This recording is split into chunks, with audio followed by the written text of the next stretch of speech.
नमस्कार। ये है फलक की कहानियों का अद्भुत संसार, किस्सा कहानियाँ जिनमें हम लिखते हैं खुद को। मैं हूँ ममता सिंह देवा और आपको सुना रही हूँ अपनी लिखी कहानी। शीर्षक है चाची। घर में बंटवारे का कलह चरम पर था।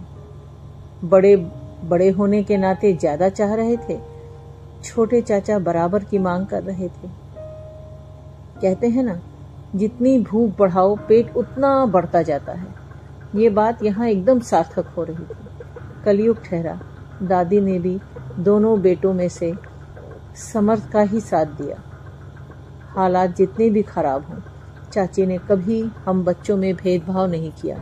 ये मैं भी समझता था, लेकिन जो अपने भाई की बात नहीं सुन रहे थे, वो अपने बच्चे की यानी मेरी बात कैसे सुनते। चाची में भगवान ने गुणों का भंडार भर कर भेजा था। ये बात माँ को बर्दाश्त नहीं थी। चाची सच बोलती थी, इसलिए उनकी जबान को सब कड़वा कहते थे। वो भयानक रात मैं कैसे भूल सकता हूँ। आज भी नींद में चौंक कर उठ जाता हूँ। खुद पर ग्लानि होती है कि उस रात मेरी नींद क्यों नहीं खुली, और उस रात के बाद कभी ऐसा नहीं हुआ कि मेरी नींद बीच रात में न खुले। उस दिन भयानक बारिश हो रही थी। हफ्तों से बाढ़ आई हुई थी। बिजली भी नहीं आ रही थी। चाची भोर में ही उठ नहा धोकर पूजा करती थी। उनकी घंटी की आवाज सबके कानों में पड़ती थी।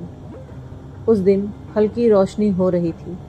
तभी चाचा चाची को पुकारते हुए मेरे कमरे में आए और मुझे उठाकर पूछा, बेटा, चाची को देखा?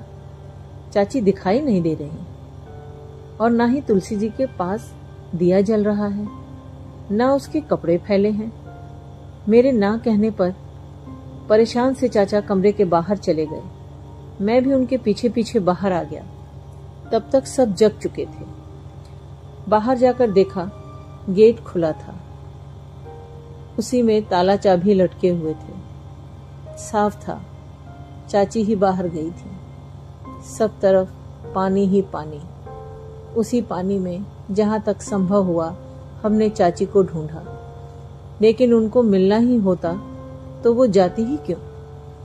पुलिस ने कहा, अगर पुल से कूदी होंगी तो कहाँ मिलेंगी पता नहीं। सब कुछ छोड़ चाची चली गई। एक सवाल हमेशा जहन में घूमता है, क्या दौलत का मोह इतना प्रबल होता है कि उसकी लालच में इंसान अपनों के साथ अन्याय कर अपनों का ही मोह भूल जाता है।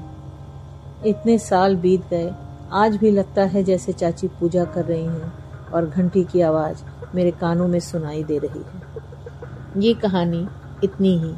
अभी आप सुन रहे थे ममता सिंह देवा की आवाज में उन्हीं की रचना।